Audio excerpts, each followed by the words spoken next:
Vamos lá então, né, professor? Hoje o nosso tema é para falar sobre inflação, risco político e assuntos da nossa economia. Mas antes da gente aprofundar um pouco mais sobre esses tópicos, professor, é importante a gente explicar aqui para quem nos acompanha no tom maior, né, o que significa a gente falar de inflação, juros e tudo mais, esse risco político, né, professor? De que maneira também ele está ligado a esses temas que nós vamos tratar aqui no tom maior? Bom, então, o que seria, primeiramente, o que é inflação, né? A inflação é o aumento contínuo e generalizado dos preços. Então, se a gente vê, a gente fala muitas vezes, a inflação da gasolina, não é? A inflação não é de um produto apenas. A inflação é de diversos produtos que a gente consome ali no nosso dia a dia. E o que tem a ver a questão do risco político? Quando a gente fala de economia, a gente fala de pessoas. E as pessoas têm comportamentos, né? Cada um tem uma interpretação, uma expectativa, eu acho que é a principal palavra aí, né? Cada um tem uma expectativa em relação ao futuro. Então, quando a gente traz essa palavrinha risco, quer dizer que é uma incerteza, que a gente não sabe o que vai acontecer no futuro. E quando a gente fala sobre risco político, a gente soma a questão política no Brasil, que é a questão da relação entre os poderes, o que será o futuro, por exemplo, da democracia do Brasil, o que vai ser o futuro, por exemplo, da política econômica brasileira, enfim, das políticas sociais, né? Então, toda vez que a gente traz incertezas em relação ao futuro, quer dizer também que a gente aumenta consideravelmente todo o nosso risco país ou do nosso risco, do nosso sistema que a gente vive aí, da sociedade como um todo.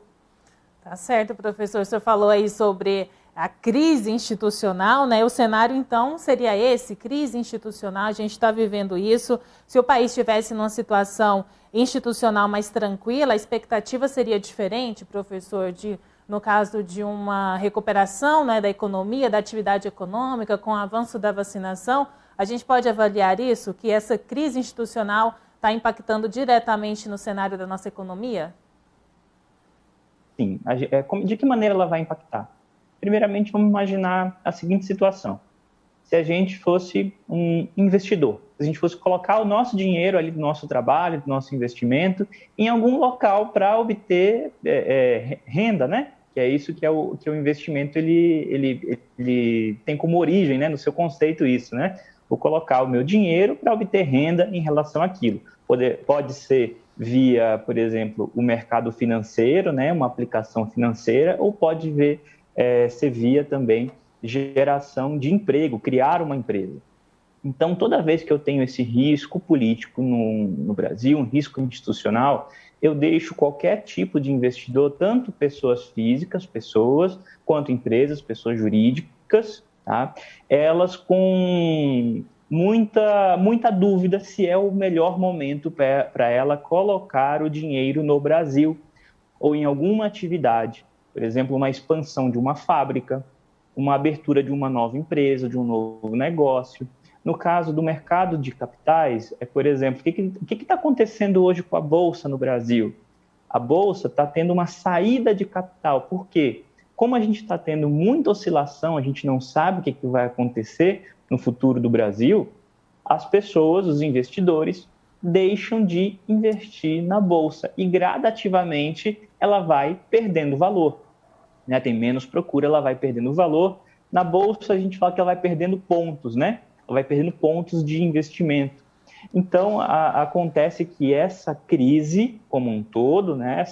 essa tensão, principalmente entre os poderes, faz com que todas as pessoas físicas e jurídicas elas se sintam menos estimuladas a investir no atual momento no Brasil. Professor, e essa questão da crise institucional, hoje, ela pesa mais na inflação do que a alta dos preços de uma maneira geral? Sim. É uma questão interessante porque muitas vezes vou falar um pouquinho de economês aqui, né? Não é uma análise trivial, né? Não é o óbvio, né? Que muitas vezes aqui a gente fala da inflação apenas o que vem na nossa memória a inflação, né? A inflação vem ali, a gente lembra ali dos anos 80, início dos anos 90, né? Superinflação, hiperinflação. No nosso caso, aqui atual, é muito diferente daquela inflação do passado. Aquela inflação do passado, a gente chamava de consumo represado, ou seja, as pessoas gostariam de consumir, mas não tinha produto suficiente no mercado. Então, aumentava muito ali a demanda, tinha toda uma política econômica voltada ali para o aumento da inflação. Mas vamos imaginar que tinha a ver com o comportamento das pessoas em consumir. E agora é um cenário totalmente diferente. A nossa inflação atual, que está acontecendo, ela não tem a ver com o excesso de demanda, ela tem a ver com a oferta.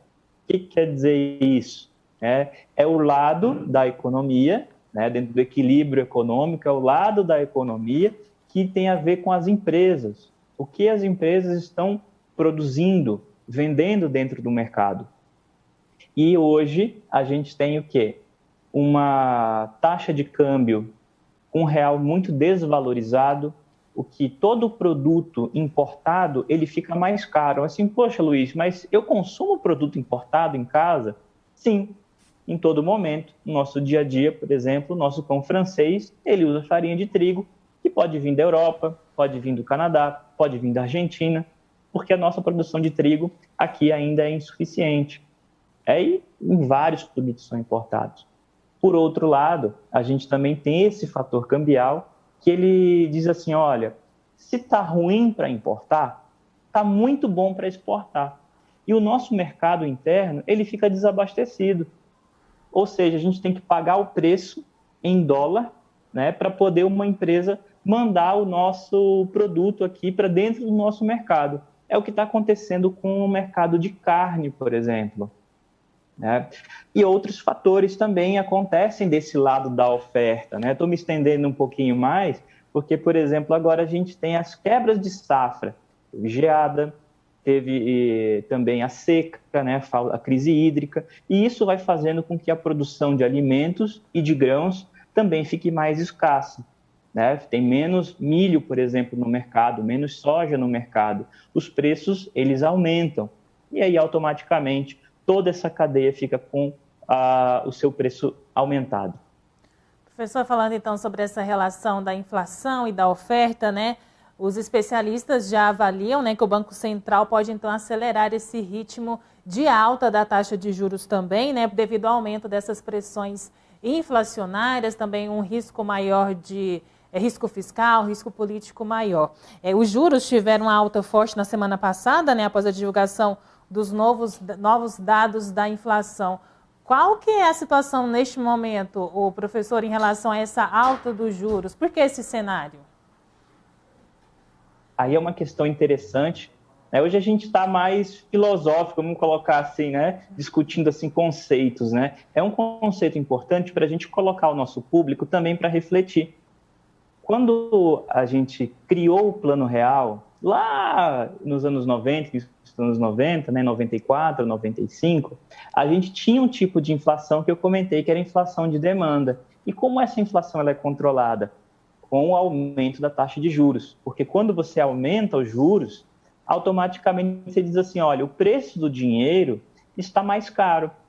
Então, a gente desestimula o consumo, né, no nosso dia a dia, a compra de imóveis, de automóveis e de bens no geral. Só que, como a gente fala em Plano Real, ele tinha o objetivo de estabilizar a economia e não de ter esses problemas aí de fazer a economia crescer. Então, essa política de aumento de taxa de juros para controlar o nosso tipo de inflação que existe hoje no nosso país, que é do lado da oferta, não tem resultado.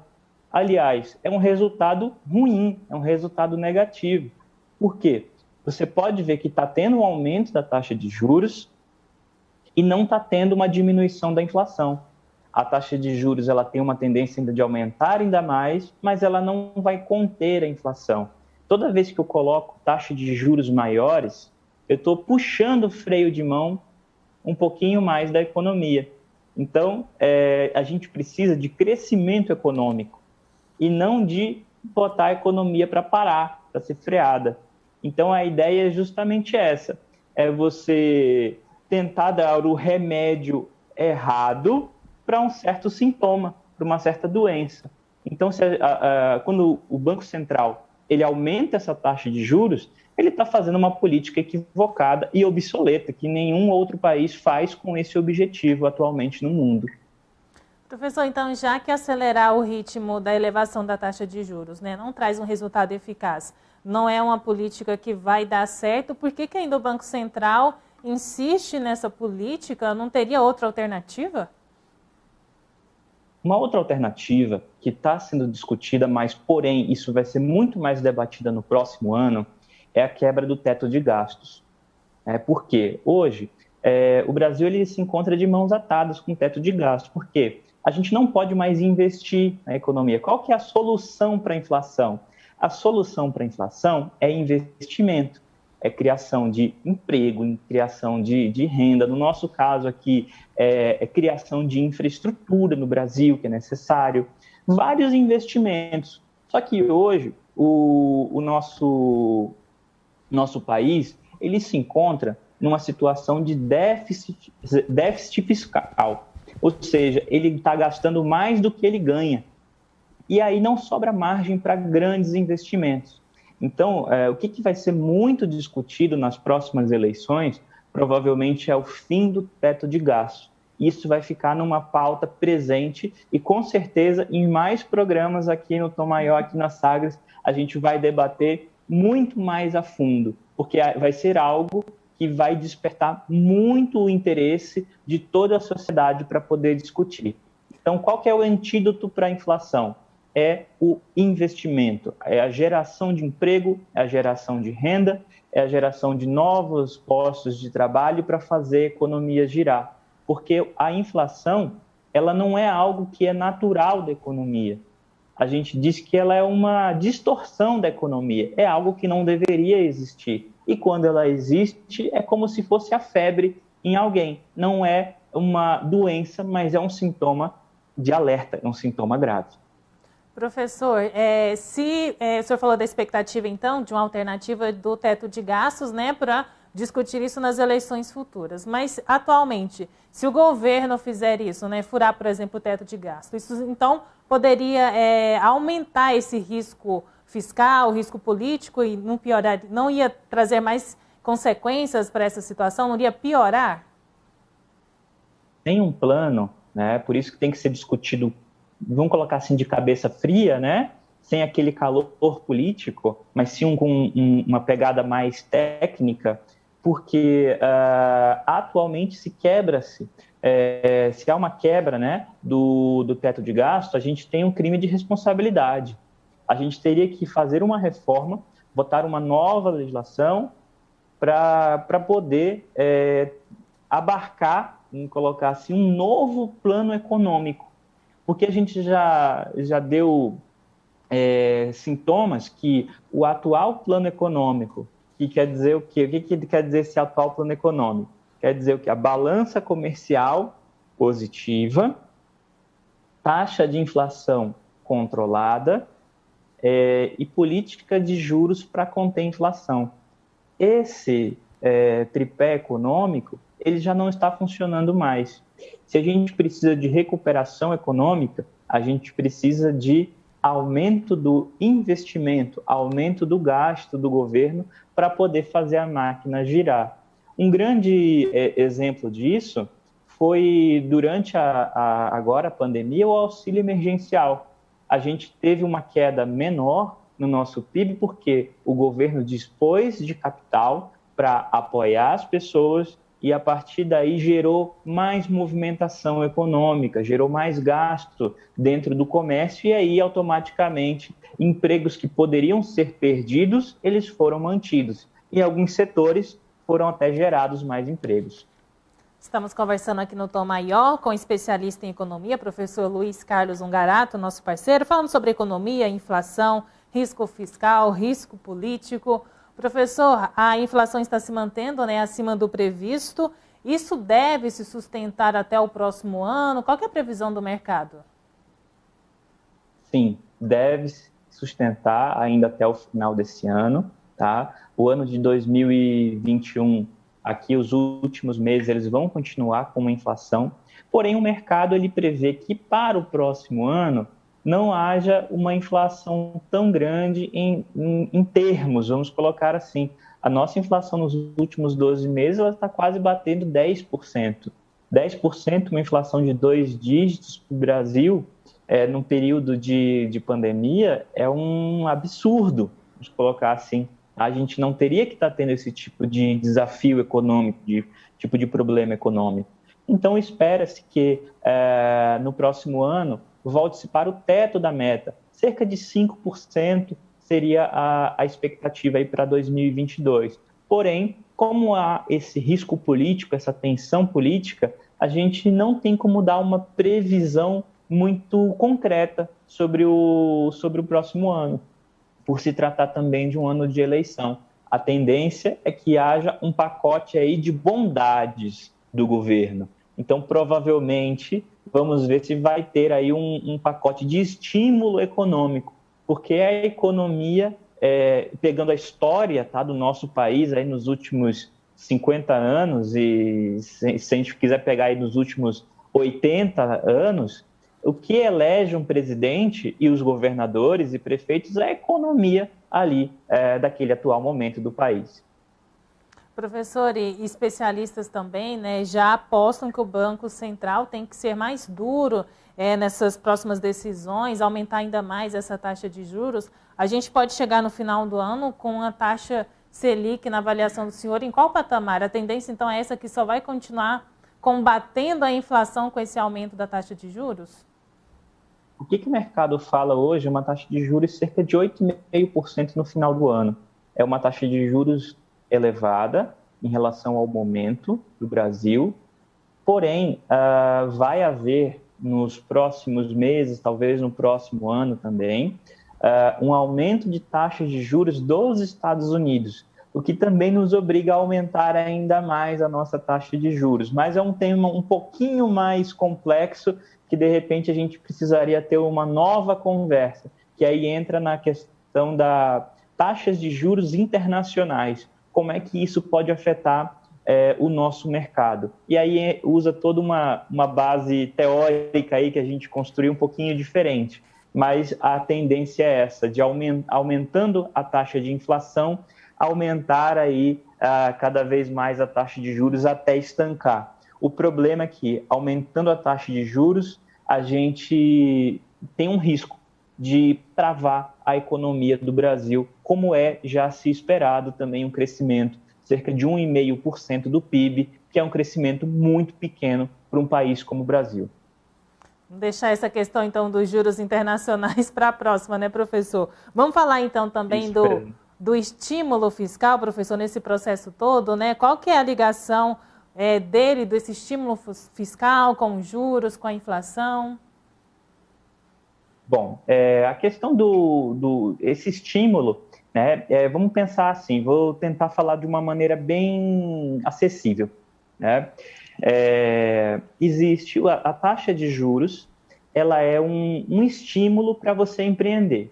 Então, imagina assim, se você, né, nós vamos querer montar uma empresa, a gente tem o nosso dinheiro lá no banco, né? Vamos supor, a gente tem lá 10 mil reais para abrir um negócio, 20 mil, 30 mil, enfim, a gente tem uma quantia.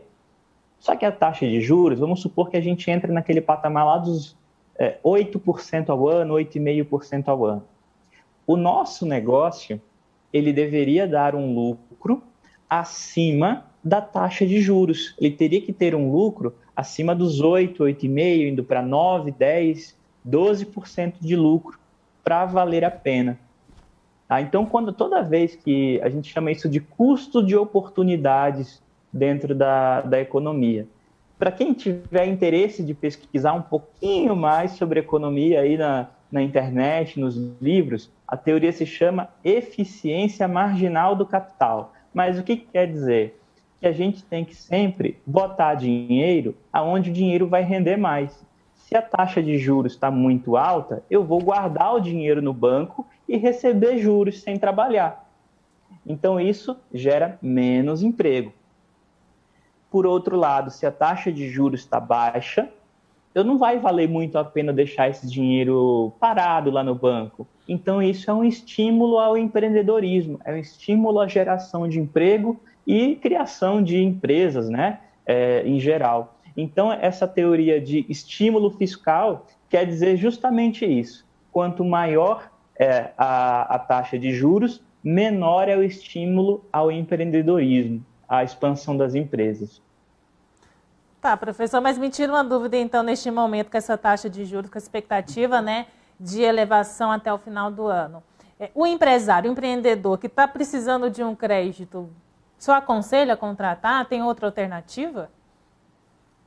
Se ele não tiver outra alternativa, ele vai contratar um crédito mais caro, né? Se ele realmente quer investir, ele vê que o negócio dele é um negócio para o futuro, é um negócio que vai dar lucro, ele tem que fazer um planejamento para que ele consiga pagar taxas de juros mais elevadas. Então, como é que isso se resume? Se eu vou empreender, eu tenho que ter mais lucro. Como é que eu tenho mais lucro? Aumentando o preço. O consumidor ele vai ter um produto mais caro quando a gente aumenta os juros, porque o empresário ele vai pegar aquele financiamento, aquele capital, a um preço mais elevado. Automaticamente, ele pagando juros maiores, os custos da empresa também aumentam. Então, é interessante para todo mundo que deseja empreender nesse momento, fazer o custeio correto, lembrando sempre do custo financeiro da sua operação e não somente o custo da operação como um todo para ela funcionar. Eu tenho que colocar aí o custo dos juros e automaticamente, colocando esses custos de juros maiores, eu vou ter preços mais elevados e aí eu puxo novamente a inflação para cima. Não tem muito o que fugir. Infelizmente, né? Tá tudo ligado, né, professor? Não tem para onde escapar mesmo, não. Tá tudo ligado, tudo ligado. Para finalizar, então, professor, a gente, na sua avaliação, a gente está vivendo um dos cenários mais complicados em termos de inflação aqui no Brasil nos últimos anos? Sim, é um cenário que a gente não via já há cerca de 7 anos, quando a gente teve a última inflação do governo Dilma acima de 10%. Tá? Então, a gente tem uma deterioração muito semelhante com um agravante político importante nesse momento. Então, é um momento muito delicado e de muitas incertezas em relação ao futuro. Então, automaticamente, a gente vai ter esse desestímulo aí à economia se essa tensão continuar.